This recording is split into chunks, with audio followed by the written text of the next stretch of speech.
actually made to work counterclockwise. Because when you come in from the other direction, you get this awesome entrance into Jurassic Park with the flames going. It reminds you of the movie, makes you feel like you're walking into it.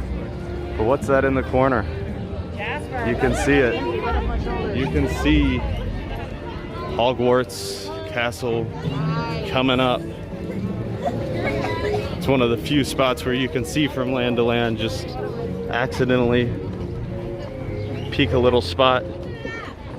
And this is why I like walking clockwise, because then you get this entrance to Hogsmeade.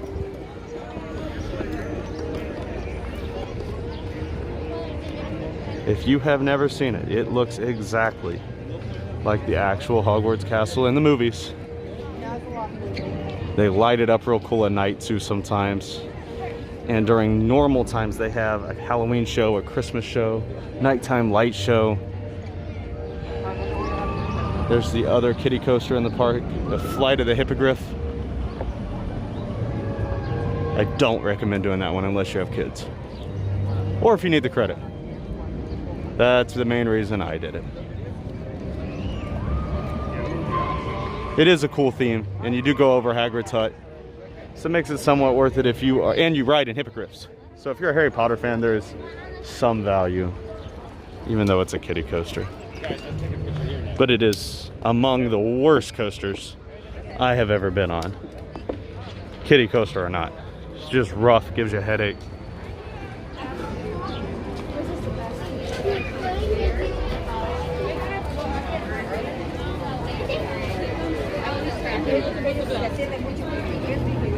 So there's two ways to go. You go towards Hogwarts.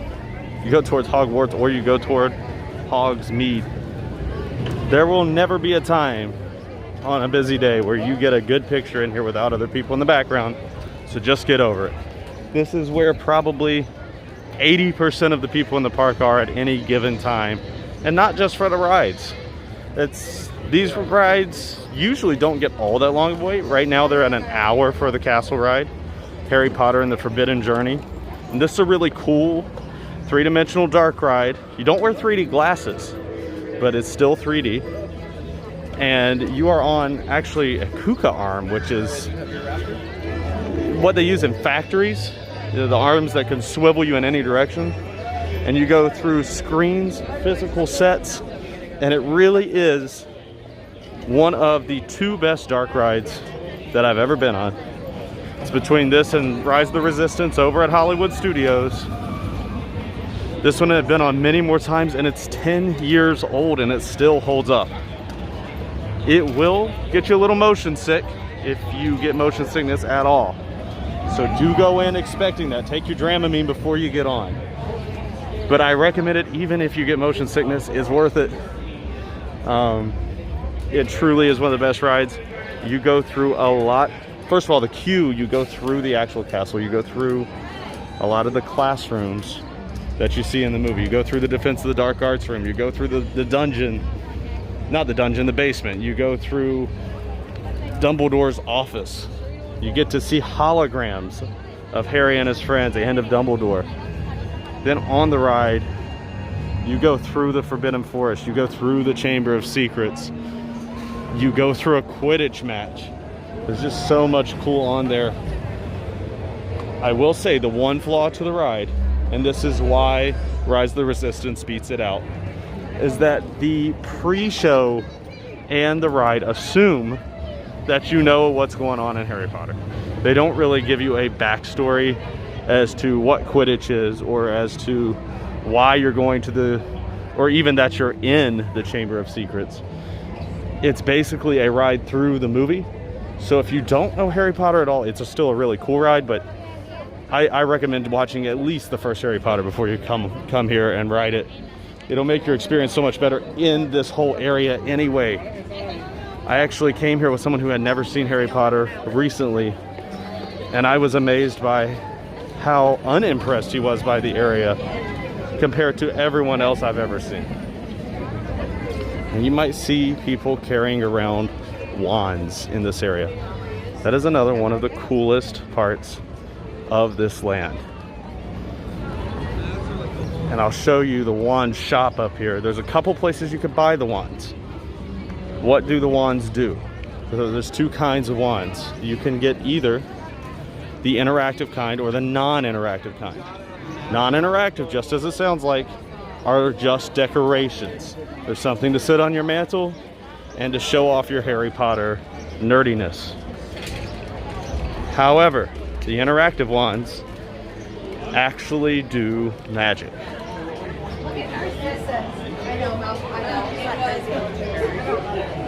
So this is the outdoor wand spot. This is where I would recommend buying your wand, because there's not usually a very long wait at all to get there. I'll show you in a second. I can almost guarantee the actual wand shop is going to have line just to get in. Such a brand. Look at it. He may give you a magic wand or something.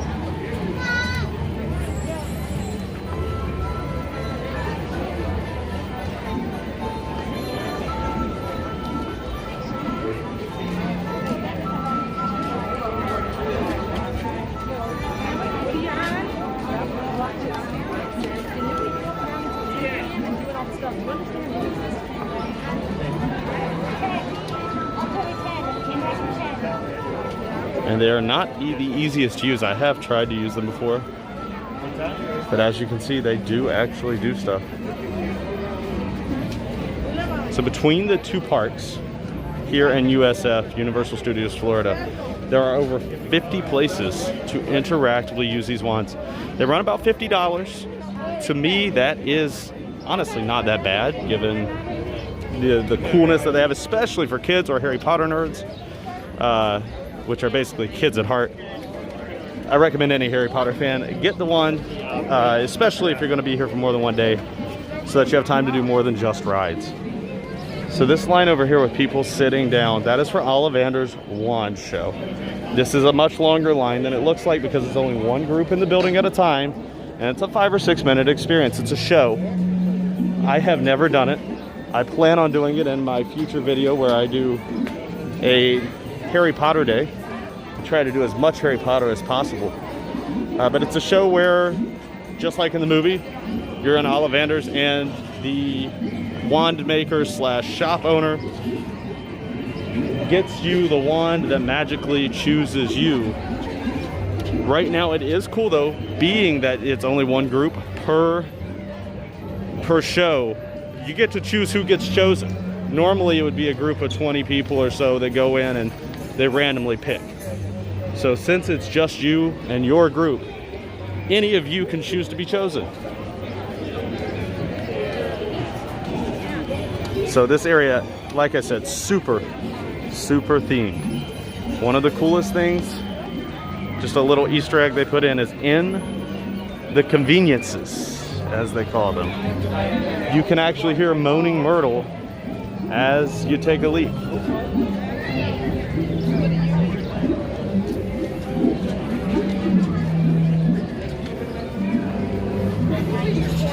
So Ollivander's actually has a store as well, not just the show.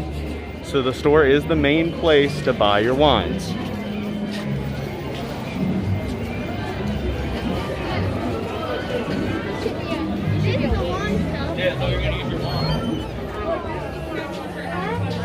Want to look in the back before we decide? Number 7 on your map. This was real tiger open. Actually, it is hungry. Just like Rohit. Let's go. I went this way. Okay.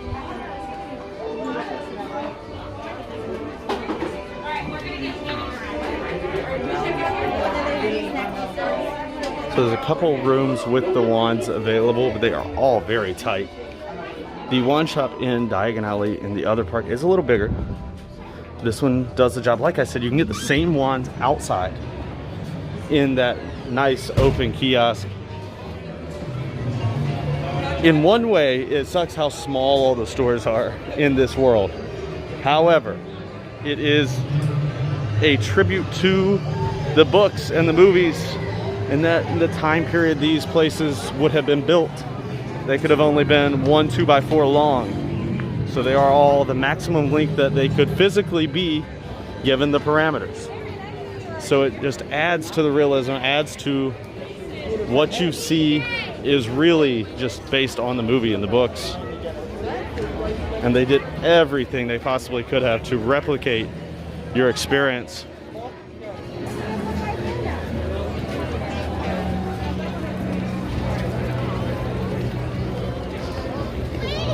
So this is one of those places you can actually get good food. It's a British restaurant.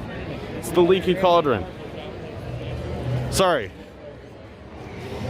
Oh man, I messed up. It's the Three Broomsticks. The Leaky Cauldron is in the other part. The Three Broomsticks from the movie, from the books. You can actually get fish and chips, shepherd's pie, beef pasties, and like I was saying earlier, this is good food and it's not all that expensive. However, right now, it is a quick service restaurant, but you have to wait this long to get in. Let's see where the back of the line is. This is normal on a busy day.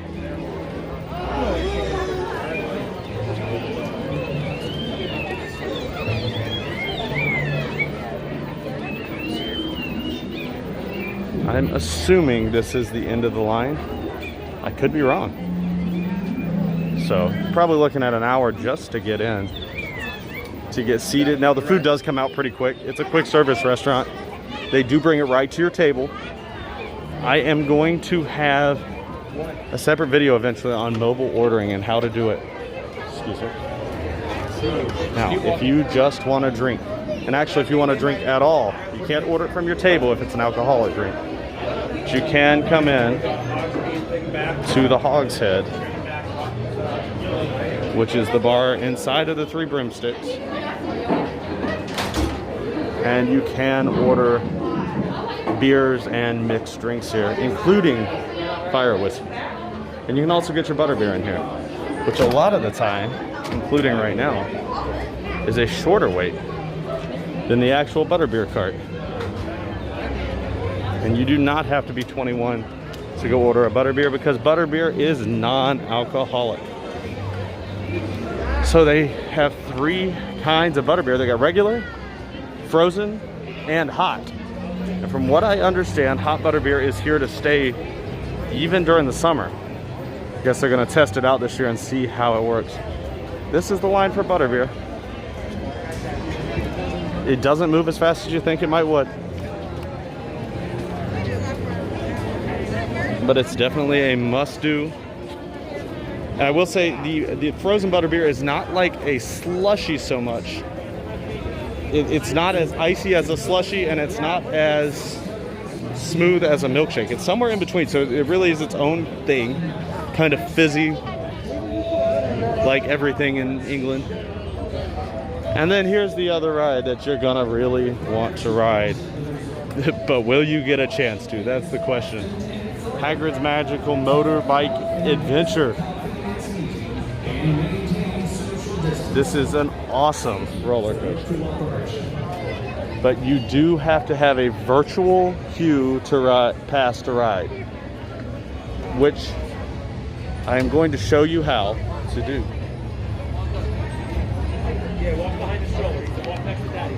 Now I'm going to have a whole video on how to better use the Universal Studios app. I'm also going to try to have one of these for Disney. Now you saw where the line started. This is the queue for Hagrid's. Goes all the way down through and past the Hogsmeade train station into, and this was hard for me to believe the first time I saw it, all the way down here into the Lost Continent. When I say this is the queue, this is the queue to get into the queue. Once you pass that archway, you have about an hour. Sometimes less, but it's about an hour once you get through that archway. So yes, all of these people in this line had a virtual queue pass just for the ability, just for the honor, the privilege to come stand in line. And I will say, believe it or not, this line is much shorter than usual on a busy day. So we're gonna go up here.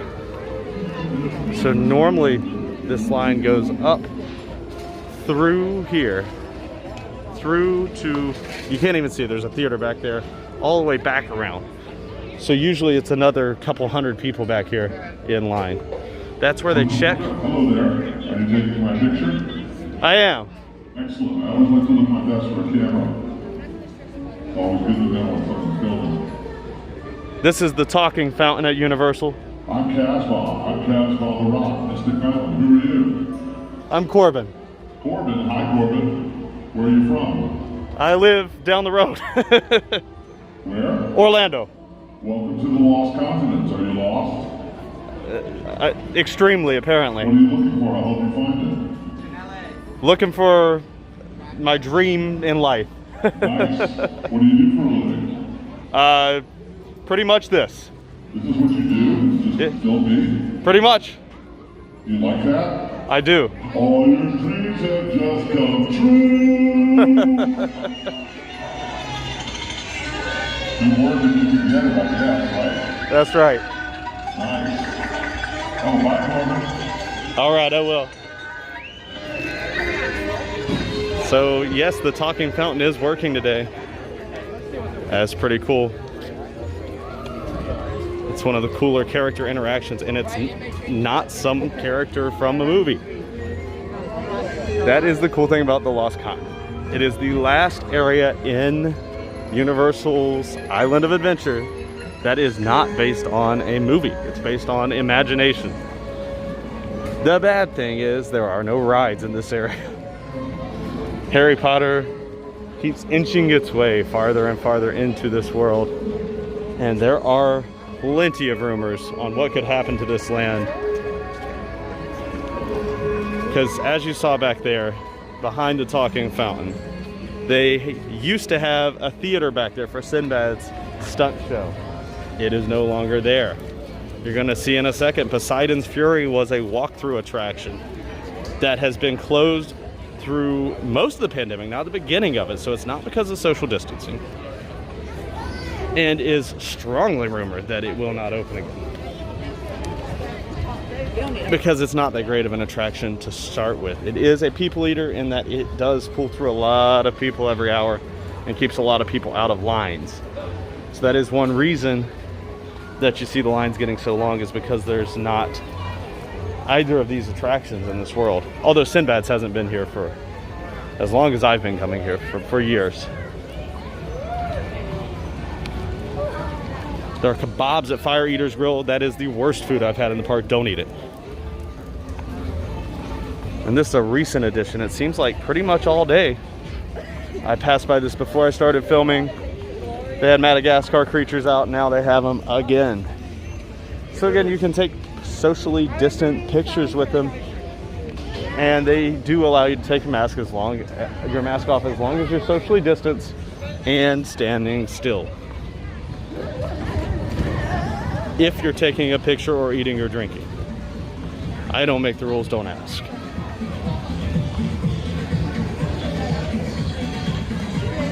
So one thing they do have in this area, I kind of passed through it, but they have a few artisan shops. You can buy a custom-made coin with whatever you want on the sides. They have a couple jewelry places. They have characters over here at Poseidon's Fury that are not from the ride. And they have Mythos Restaurant, which is constantly voted world's best theme park restaurant. It is the most expensive restaurant in Universal. It's about $30 or $40 a plate. I have not eaten there yet. I do plan to eventually. Oh, here's the jewelry. Just like in every theme park in Florida, you can get your forever pearls straight from an oyster. So yeah, they're doing like a mini show out here, but it's nothing really that great.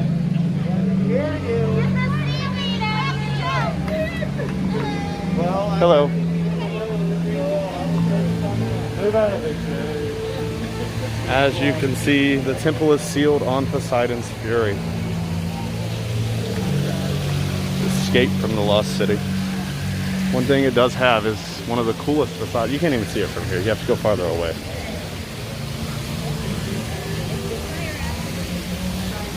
That's one of the coolest facades that hopefully never goes away, even if they turn this into another land, because it really is neat. Well over 100 feet tall.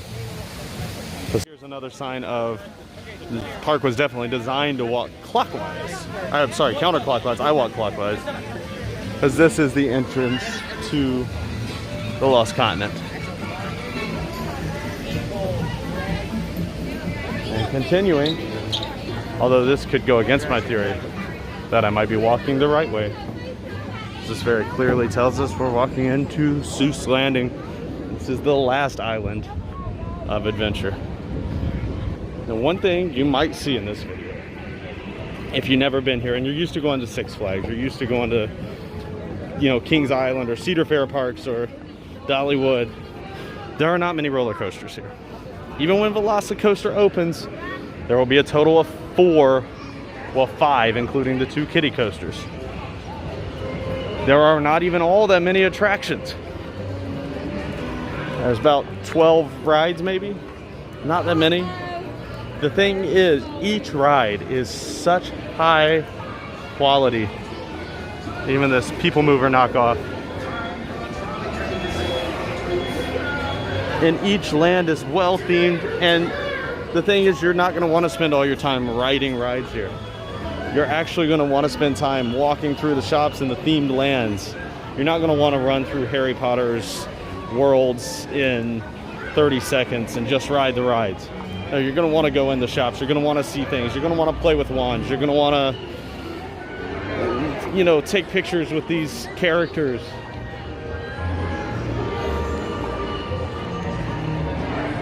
And eat some of the food. I mean, there is actually good food to be had here.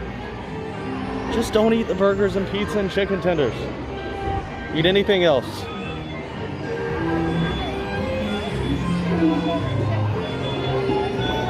And occasionally you find a rare 5-minute line, even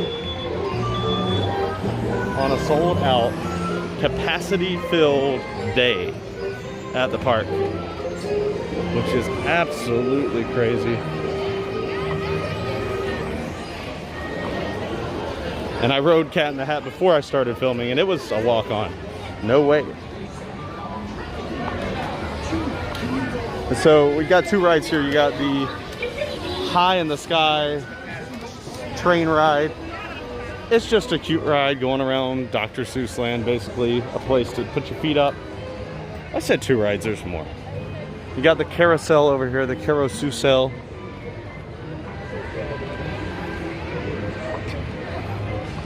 You have what is always ranked as the worst restaurant in the park.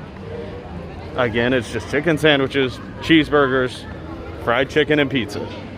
And when that's what it says they have, that's what they have. They don't have anything better. Most of the restaurants in Islands of Adventure are very simple. And as you can see, and this was the case when I came over here, the walkway to Universal Studios Florida is currently open. It was open when I got here, even though the Islands of Adventure walkway was closed to come over here. However, it looks like that may have also changed. One cool thing about this world is there are no straight lines anywhere. Even the windows, even the doorways, the seating, none of it has straight lines, because that is how Dr. Seuss animated things. So again, maybe it's not, maybe you'd like a flat place to sit. You're not gonna get it here because of the theme, because they do such a good job theming everything. Even the carousel, look, it's all individual crazy creatures that Dr. Seuss created. You got another kiddie ride over here, a 1 fish, 2 fish, red fish, blue fish, otherwise known as the fish ride. And it is a perfect spot for the you rest area over there, where you don't have to have a mask on while your kids wait in line. And Cat in the Hat still has a 5-minute wait. You probably can't see it. So this whole world has very short waits. I will say, this is really the only place for little kids other than that little Jurassic camp. Camp Jurassic, which is closed right now except for Pterodon flyers. I don't recommend this being your kid's first theme park. I don't recommend you bringing kids under, I would say 5 or 6.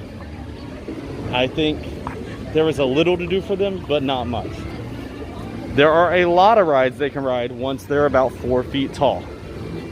So they'd be able to ride Popeye's Pluto barges, they'd be able to ride Jurassic Park, they'd be able to ride Dudley Do-Right's Ripsaw Falls.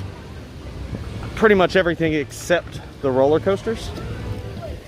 So, which, like I said, there's not many of. And they would still be able to ride the 2 kiddie coasters. So there would be quite a bit to do once they're 5 or 6. I will say Harry Potter and the Forbidden Journey will disappoint the little ones though, because you do have to be, I think it's 52 inches on that one. I know you have to be a little bit taller on that one. I came with a group that had some shorter children. They were 6 and they could not fit. But that let me know something they do that's really cool that I've never heard of any park doing. So the kids got to the front of the line, couldn't ride, they were too short. So they gave them, everyone in the group, express passes, good for any ride, and they were specifically to use once the kids came back when they were older. So they have no expiration at all, which most express passes do.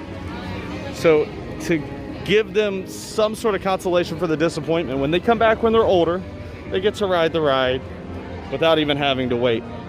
So I think that's pretty cool. Especially because they did wait in the entire line. So why have to do it twice? So here's another spot. We're back to the front. Here's another spot where you can see wait times around the park.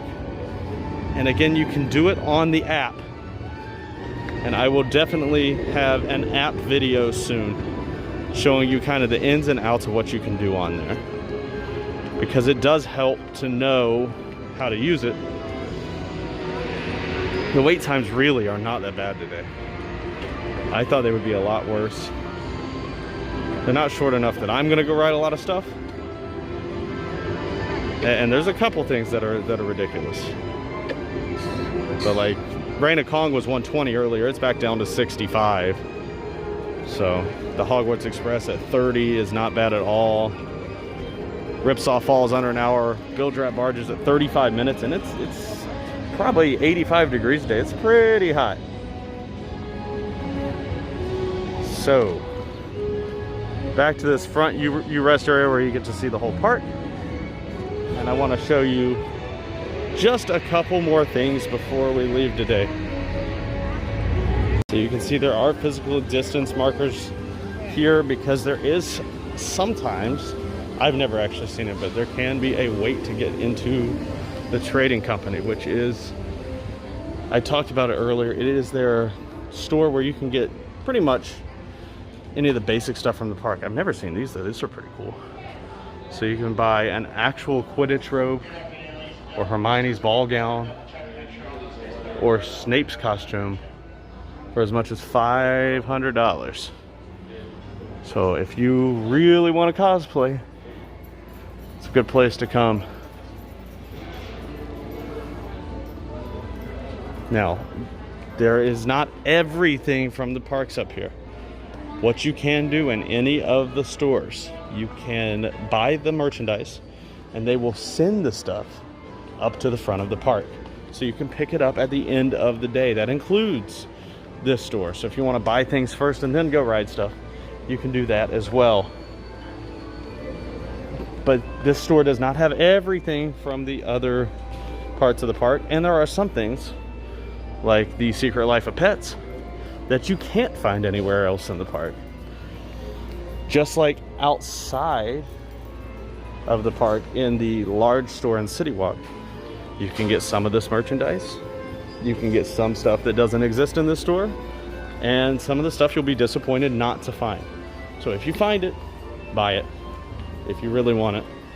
It's not going to be any cheaper anywhere else in the park. So that is one thing I can tell you for sure. There is one place you can go for discounts, and I'm going to show you that in a second. So unlike the store at the front of the park, they do not have a wand selection here.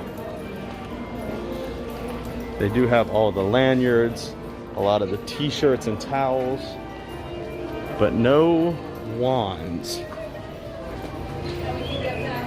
But again, you can buy that in City Walk.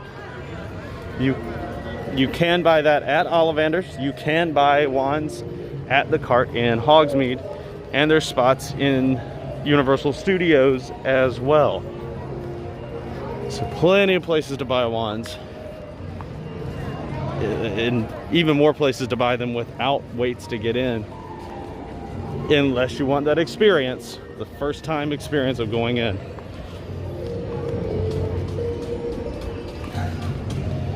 The one last thing here is Port Provisions.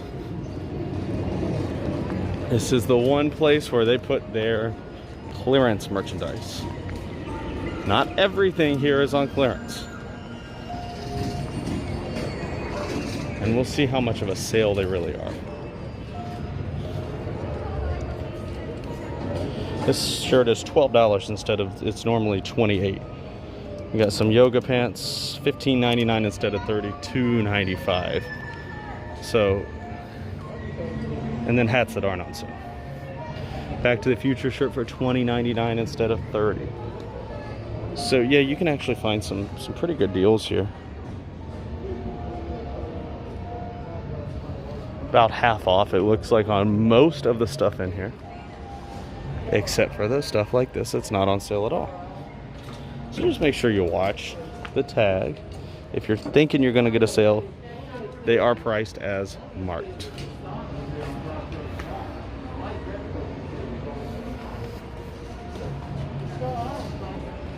Hope you liked the tour of Islands of Adventure. If you like the videos like this, I am going to be posting organic park videos like this. I'm going to be attempting to do it every Friday from some park somewhere around the world. You may see repeat parks, but they're not going to be repeat videos. For example, I plan on doing an Islands of Adventure food tour, and I plan on doing an Islands of Adventure Harry Potter or Universal Studios Harry Potter tour. And just so you guys can see inside the park, especially during this time when you maybe don't want to go anywhere or can't get anywhere. This way you can get some of the magic right from home, and you can see if you want to come for yourself. Islands of Adventure is my favorite theme park in the world. I've been to a lot. I've been to over 20 major theme parks. This is definitely my favorite. It is probably the most expensive one as well, but you get what you pay for. And the rides, like I said earlier, are high quality. The theming is high quality. I remember the first time I came here just being blown away with everything. It was hard to even walk to the next ride because you have so much stuff in between to see. So make sure you like, subscribe, follow, share it with anyone you know who loves theme parks, or even who likes Harry Potter or likes Marvel. Maybe they don't know about Islands of Adventure and don't know that this is a theme park even for people who don't like theme parks. You don't have to like rides to enjoy coming here, and you could spend a whole day here without riding anything. I just came here, I rode the train from one park to the other, and I rode the Cat in the Hat. And I'm happy, I'm satisfied. I still had a good day. And I got to show you a lot. So again, like, subscribe, comment. If there's anything I can do better, please let me know. And hopefully everybody comes out and sees for themselves. Bye for now.